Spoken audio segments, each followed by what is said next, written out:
शोभा जी अपनी देवरानी नीतू से कहती है, मेरी नजर में एक लड़का है तुम्हारी बेटी के लिए। अगर उन्होंने सोनिया को पसंद कर लिया तो चट मंगनी पट ब्याह कर देंगे। सोनिया 25 साल की हो गई है। उसकी साधारण शक्ल सूरत के कारण उसे कोई पसंद नहीं कर रहा। इसलिए मैंने सोचा कि मैं ही लड़के वालों से बात करके तुम लोगों के सिर से बोझ हल्का कर दूं। नीतू ने पूछा, भाभी लड़का क्या करता है? लड़का प्राइमरी स्कूल में टीचर है। 20 से 30 हजार महीना कमा लेता है। घर द्वार भी छोटा सा है। अब अपनी सोनिया को ज्यादा ऊंची ख्वाहिशें पालने का हक तो है नहीं। पति के घर में जो मिल जाए उसी में गुजारा करना होगा। भर हाथ चूड़ी और मांग भर सिंदूर का खर्चा तो निकल ही जाएगा। अब सोनिया हमारी बेटी प्रेरणा की तरह चांद का टुकड़ा तो है नहीं कि जो उसे देखे तो देखता ही रह जाए। प्रेरणा की सुंदरता से मोहित होकर उसके ससुराल वालों ने उसे बिना दान दहेज के देखते ही पसंद कर लिया था। इसी सुंदरता के बल पर देखो आज कितनी सुखी है मेरी बेटी। अपने ससुराल में राज करती है राज। बड़ी बड़ी गाड़ियों में आना जाना, बड़े बड़े लोगों के बीच उठना बैठना है। गहने और महंगे कपड़ों से सजी मेरी बेटी एकदम महारानी लगती है। अब ज्यादा क्या बोलना, मेरी ही नजर न लग जाए मेरी बेटी को। बड़ी मुश्किल से रिश्ता लाई हूँ सोनिया के लिए। हाँ में ही अपना फैसला देना। इससे पहले भी 4-5 बार लड़के वालों ने सोनिया को देखते ही रिश्ते से इनकार कर दिया था। सोनिया के माता पिता शोभा जी की बातें चुपचाप सुन रहे थे।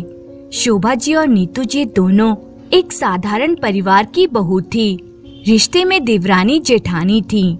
शोभा जी की बेटी प्रेरणा जो बहुत खूबसूरत थी और घर पर छोटे बच्चों को ट्यूशन पढ़ाती थी। पढ़ाने का उसे बहुत शौक था, पर बड़े घर का रिश्ता आया तो कोई कारण ही नहीं था इनकार करने का। चट मंगनी पट ब्याह हो गया। शोभा जी तो बड़े घर में बेटी ब्याह कर बाबरी हुई जा रही थी। शोभा जी को विश्वास ही नहीं होता था कि इतने अमीर घर का रिश्ता उनकी बेटी के लिए आया है। प्रेरणा अपनी बड़ी कार में आती तो मोहल्ले के बच्चे बड़ी कार को छूकर भाग जाते।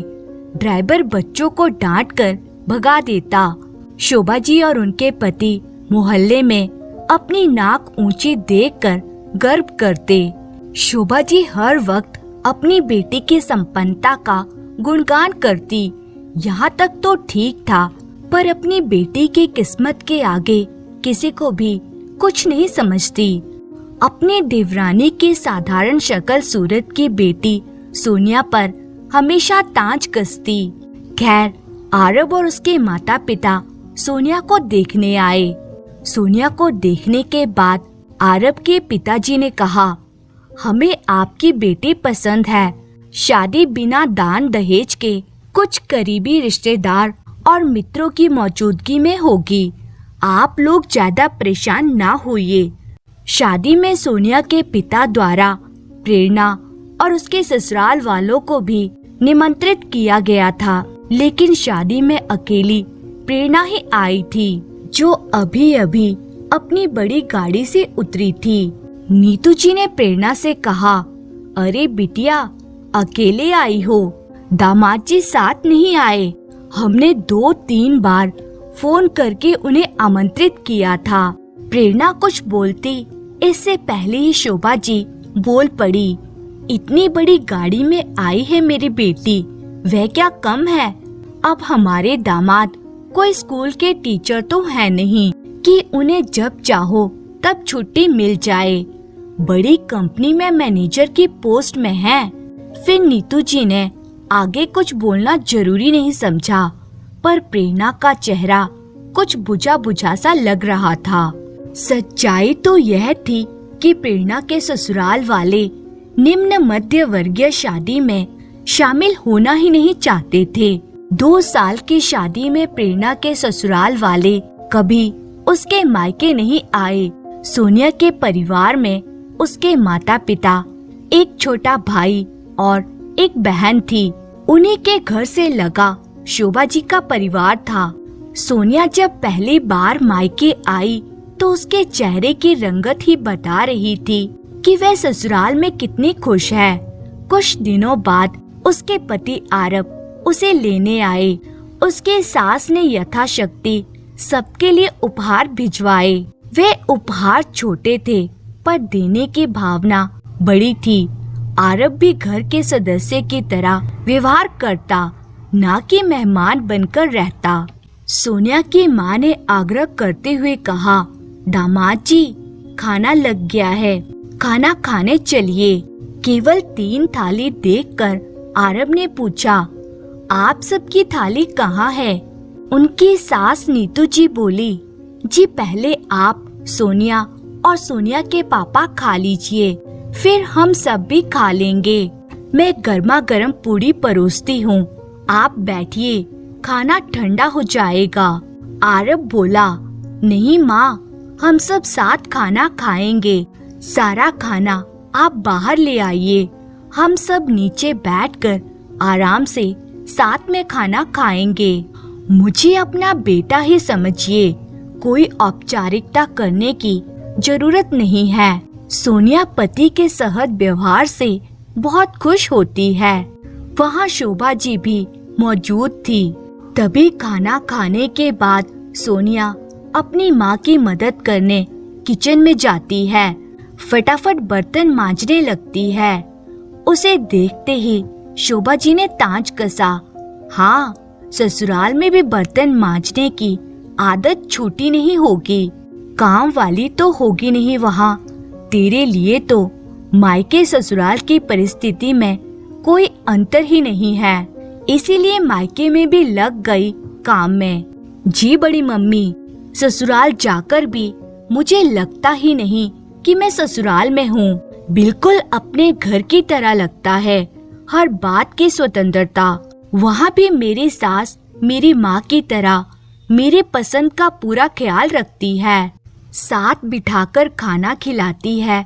हम साथ मिलकर सारा काम हंसते बतियाते कर लेते हैं। जैसे मायके में हैंडमेड बैग, टेडी बियर वगैरह बनाया करती थी, वैसे अब ससुराल में भी बनाती हूँ। मेरी सास भी मेरी मदद करती है। सोनिया ने तगड़ा जवाब दिया। कुछ दिन आरब सोनिया के मायके में रहा, लेकिन दामाद नहीं, बेटा बनकर। कुछ दिनों बाद नीतू जी सूटकेस में कपड़े रख रही थी।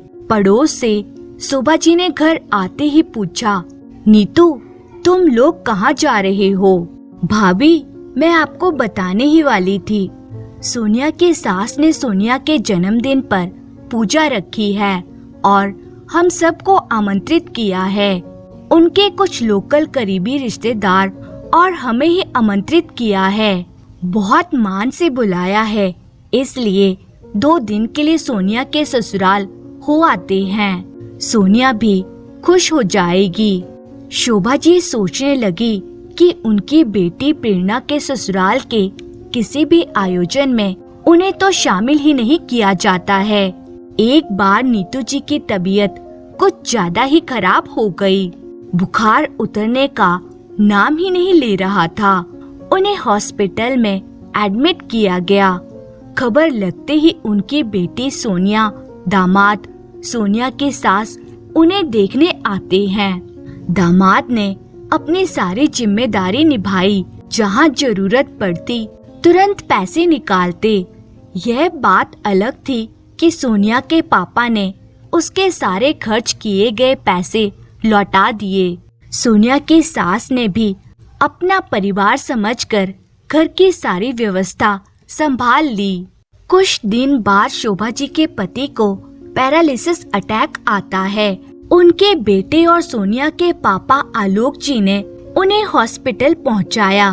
प्रेरणा हमेशा की तरह ड्राइवर के साथ अपनी बड़ी गाड़ी में आई। प्रेरणा ने रोते हुए माँ से कहा, मम्मी, ये पापा को क्या हो गया है? शोभा जी बोली, डॉक्टर जांच कर रहे हैं, जल्दी ही ठीक हो जाएंगे तेरे पापा। तेरे ससुराल वाले कितने अच्छे हैं, बड़ी गाड़ी में भेज दिया मेरी बच्ची को। प्रेरणा पर्स से फोन निकालकर अपने पहुंचने की सूचना ससुराल में देती है। शोभा जी खुश होते हुए बोली, नया मोबाइल, नया पर्स सब ले दिया है तुझे, पर बेटा तेरा चेहरा हमेशा मुरझाया हुआ सा क्यों लगता है? क्या कमी है तुझे ससुराल में जो हमेशा उदासी दिखती है? मम्मी, आपको मेरे ससुराल के शानो शौकत तो दिखाई दे रही है, परंतु बेटी का दुख कभी दिखाई नहीं दिया। प्रेरणा माँ के सामने बिलक बिलक कर रोने लगी और कहती है, माँ, मेरे पास महंगे पर्स हैं, पर मुझे 1 रुपया भी बिना इजाजत खर्च करने की आजादी नहीं है। महंगी गाड़ी तो दे दी, पर मेरे साथ मेरे गरीब मायके में आने को कोई तैयार नहीं है। मेरे पति को तो घुट्टी पिलाई गई है कि ससुराल जाने से दामाद की इज्जत घट जाती है। आपके दामाद जी तो हमेशा अकड़ में ही रहते हैं। मेरे ससुराल में पार्टी आयोजन तो बहुत किए जाते हैं, लेकिन मेरे अपनों को आमंत्रित नहीं किया जाता। मेरे माँ बाप को मेरे घर आने की इजाजत नहीं है। मेरी पसंद को कोई महत्व नहीं दिया जाता। बच्चों को पढ़ाने का शौक है, लेकिन मुझे इसकी इजाजत नहीं है। आप हमेशा कहती हैं ना, मेरी बेटी खुश नसीब है और सोनिया के भाग्य में कोई सुख नहीं है। न मायके में पैसा देखा, न ससुराल में। पर माँ, मैं जानती हूँ सोनिया बहुत भाग्यशाली है। उसके दोनों हाथों में लड्डू है। उसे मायके में भी प्यार और इज्जत मिलती है और ससुराल में भी। और क्या चाहिए उसे? इंसान अमीर तब होता है जब उसका पूरा परिवार उसके साथ हो, मायका भी ससुराल भी। माँ, पैसों में बहुत गर्मी होती है। सबसे पहले रिश्ते जलकर राख होते हैं। मेरे ससुराल में मेरा पूरा परिवार साथ बैठकर भोजन तक नहीं करता। सब अपने अपने कमरे में खाते हैं। पिता, बेटे, भाई भाई में सब में मन मुटाव है। मुझे तो गरीब घर की बेटी होने के कारण महत्व ही नहीं दिया जाता। मेरा बार बार आत्मसम्मान आहत होता है। खाना बनाते समय बात बात पर मायके की कमतरी का ताना दिया जाता है। बहू, अपने मायके वालों की तरह कंजूसी मत किया करो। आपके द्वारा भेजी गई मिठाई सीधे ड्राइवर या माली को दे दी जाती है। अरे, यह भी क्या बात हुई? उन्हें नहीं खाना तो ना खाए, मुझे तो खाने दे मेरे मायके की मिठाई। मेरे ससुराल वालों की अमीरी देखकर अब मुझे घिन आती है। कोई बात पसंद नहीं हो तो प्यार से भी समझाया जा सकता है। हर बात में मायके वालों को ताना देना ठीक नहीं है। माँ, सोनिया का पति सही मायने में अमीर है। सोनिया के चेहरे पर मैंने सच्ची मुस्कान देखी है, क्योंकि उसके पति ने उसे प्यार के साथ साथ सम्मान भी दिया है। साथ साथ उसके मायके वालों को भी दिल से अपनाया है। शोभा जी ने कहा, हाँ बेटा, तू ठीक कह रही है। सोनिया बड़े दिल वालों के घर में खुश है। खुशियों को पैसे से नहीं तोलना चाहिए। दोस्तों, सिर्फ ऊंचे अमीर घर में शादी करने से बेटी को संसार के सारे सुख नहीं मिल जाते। अगर ससुराल में बेटी को सम्मान और अपनापन मिले तो वो छोटे से घर में भी खुश रहकर बरकत से भी सब कुछ कर लेती है। दोस्तों, आपको ये कहानी कैसी लगी कमेंट कर जरूर बताएं। इसी तरह की मजेदार कहानियाँ देखने के लिए चैनल को सब्सक्राइब जरूर करें। धन्यवाद। प्रतापगढ़ का राजा मंगलसेन शूरवीर और पराक्रमी था। उसका साम्राज्य दूर दूर तक फैला था। वह प्रतिदिन शाम को एक अदालत लगाता था जिसमें जनता के समस्याओं को सुनता था। उसका सदैव यही प्रयास रहता था कि उसके राज्य में सभी सुखी हों। वह उनकी परेशानियों को दूर करने का हर संभव प्रयास करता था। सारी जनता अपने उदार राजा को बहुत पसंद करती थी। राजा दीन दुखियों की सेवा करना अपना धर्म समझता था। जरूरतमंदों को रोटी, कपड़ा तथा धन दान में दिया करता था। किसी को अपने राजा से किसी प्रकार की शिकायत नहीं थी।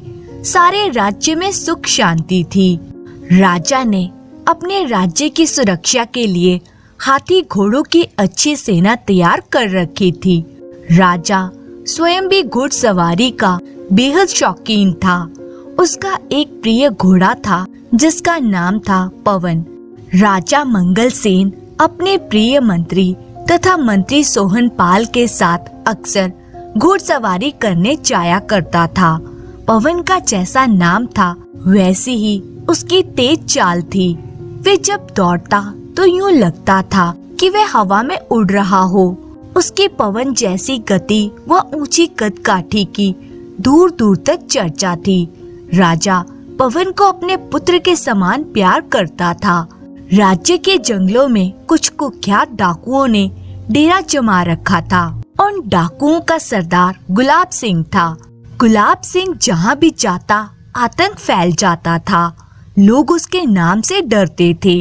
राजा के सिपाहियों को जब भी डाकुओं के हमले की खबर मिलती तो वे तुरंत वहां पहुंच जाते थे।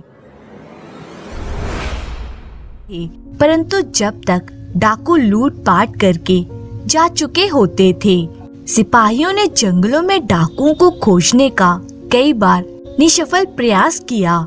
राजा चाहता था कि डाकुओं को पकड़कर उन्हें मौत की नींद सुला दिया जाए ताकि राज्य में किसी प्रकार की अशांति न रहे। एक बार राजा के शाही मेहमान खाने में एक मेहमान ठहरा। उसकी खूब खातिरदारी की गई। तीसरे दिन जाते वक्त मेहमान ने राजा से मिलने की इच्छा व्यक्त की तो सिपाहियों ने राजा के पास सूचना पहुंचा दी। राजा ने मेहमान को अपने पास बुलावा भेजा। मेहमान बोला, महाराज, मैंने सुना है आप अपनी जनता की सारी जरूरतों व इच्छाओं को पूरा करते हैं। क्या ये सही है? राजा बोला, क्या आपको लगता है कि आपकी खातिरदारी में कोई कमी रह गई है? आप मुझे बताएं, मैं आपकी इच्छा अवश्य पूरी करूंगा। मेहमान बोला, हमारा घर तो जंगलों की तरफ है, वहाँ हमें धन और अन्न की सदैव ही कमी रहती है। राजा ने सिपाहियों को आदेश दिया, 10 बोरों में अनाज और ढेर सारी स्वर्ण मुद्राएं मेहमान को भेंट कर दी जाएं। हम नहीं चाहते कि हमारे राज्य में किसी को किसी प्रकार की परेशानी हो। तभी मेहमान बोला, हमारे यहाँ घोड़ों की भी बहुत जरूरत रहती है। आने जाने के लिए जितने भी घोड़े हों कम रहते हैं। राजा बोला, आप हमारे मेहमान हैं, आपने आज हमसे कुछ मांगा है, हम आपको घोड़ा अवश्य देंगे। तभी राजा ने सैनिक को आदेश दिया कि एक ऊंचे कद का अच्छा घोड़ा मेहमान की सेवा में पेश किया जाए। लेकिन मेहमान बीच में ही टोकते हुए बोला, महाराज, मुझे और कोई घोड़ा नहीं, केवल पवन चाहिए। यदि आप मुझे वे घोड़ा दे सकें तो फिर मुझे और कुछ नहीं चाहिए। ये धन दौलत आप गरीबों में बांट दें। राजा मंगलसेन ने आश्चर्यचकित होते हुए कहा, क्या आप जानते हैं कि आप क्या मांग रहे हैं? पवन मेरा घोड़ा नहीं, मेरे पुत्र के समान है। मेहमान बोला, अच्छी तरह जानता हूँ कि पवन आपका प्रिय घोड़ा है। उसकी कद काठी, रूप रंग की भी खूब चर्चा सुनी है। इसी कारण मैं पवन को पाना चाहता हूँ। मेहमान की बात सुनकर राजा असमंजस में पड़ गया। उसे मेहमान की बात पर अंदर ही अंदर क्रोध भी आ रहा था, परंतु वे समझ नहीं पा रहा था कि वह मेहमान को पवन के लिए कैसे मना करे। राजा को चुप देखकर मेहमान बोला, रहने दीजिए, मैं आपका घोड़ा पवन एक दिन खुद ही हासिल कर लूंगा। और कड़क आवाज में बोला, आपकी जिंदा दिली की चर्चा सुनी थी, इस कारण चला आया। खैर, मेरा नाम गुलाब सिंह है। अब मुझे आपसे ना आपका घोड़ा चाहिए और ना ही धन दौलत, इसे मैं अपने बलबूते पर हासिल कर लूंगा। राजा एकदम चौकन्ना हो गया और जोर से चिल्लाया, डाकू गुलाब सिंह, पकड़ो इसे, ये जाने ना पाए। परंतु गुलाब सिंह तो पहले ही तैयार खड़ा था। वे झट से बाहर कूदा और पहले से तैयार अपने घोड़े पर रफू चक्कर हो गया। राजा के सिपाही गुलाब सिंह के पीछे दौड़े, परंतु वे कुछ ही क्षणों में आंखों से ओझल हो गया और सिपाही देखते रह गए। इसके पश्चात राजा बहुत चौकन्ना रहने लगा।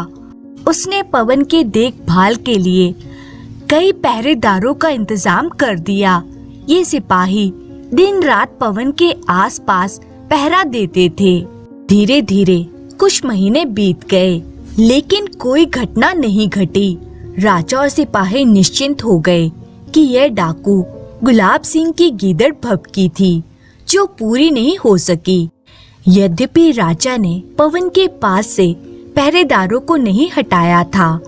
एक दिन राजा मंगलसेन अपने मित्र सोहन पाल के साथ सुबह को घुड़सवारी करने निकला। दोनों काफी देर तक घोड़ा दौड़ाते रहे। जब दोनों थकने लगे तो दोनों ने लौटने का फैसला किया। दोपहर ढलने लगी थी। तभी राजा मंगलसेन की निगाह एक आदमी पर पड़ी, जो दर्द से कर्राह रहा था और जिसके खून बह रहा था। राजा ने सोहन पाल से उस ओर इशारा किया और दोनों लोग अपने घोड़ों से उतरकर उस आदमी के पास गए तो वे आदमी तेजी से उठकर खड़ा हो गया।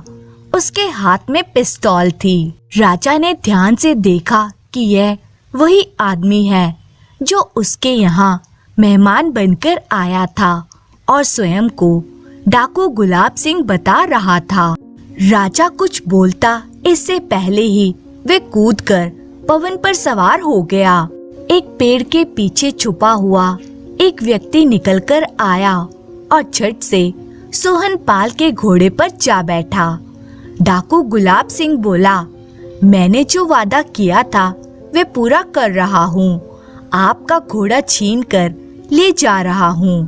राजा के कुछ कहने के पहले ही गुलाब सिंह व उसके साथी ने घोड़ों को दौड़ाने के लिए ऐड लगाई, लेकिन पवन अपने मालिक को पहचानता था। उसने आगे बढ़ने से इनकार कर दिया। पवन ने अपनी अगली दोनों टांगे ऊपर उठाकर जोर से झटका मारा और गुलाब सिंह नीचे आ गिरा। इतने में सोहन पाल के घोड़े ने भी गुलाब सिंह के साथी को नीचे गिरा दिया। मंगलसेन ये तमाशा देख रहा था, परंतु कुछ बोला नहीं। इतने में गुलाब सिंह और उसके साथी ने कई बार घोड़े पर चढ़कर भागने का प्रयास किया, परंतु घोड़े ने दुलत्ती मारकर दोनों के प्रयास निष्फल कर दिए। तभी राजा मंगलसेन डाकू गुलाब सिंह के पास आया और बोला, तुम जानते हो कि मैं पवन को बेटे के समान प्यार करता हूँ, फिर भी तुम इसे छीन कर ले जाने का प्रयास कर रहे हो। मैं तुम्हें पवन को सौंप देता हूँ, परंतु याद रखना कि तुम मेरे घोड़े को नहीं, मेरे पुत्र को लेकर जा रहे हो। यदि कभी भविष्य में तुम अपने बेटे से बिछड़े तो यह दर्द अवश्य महसूस करोगे।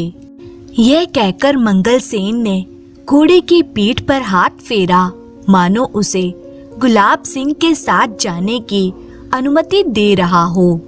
पवन अपने मालिक की बात समझ गया और गुलाब सिंह को लेकर चला गया। अपने ठिकाने पर पहुंचकर डाकू मंगल सिंह बार बार सोचता रहा। उसके सामने उसकी पत्नी, उसके 6 महीने के बच्चे को दूध पिला रही थी।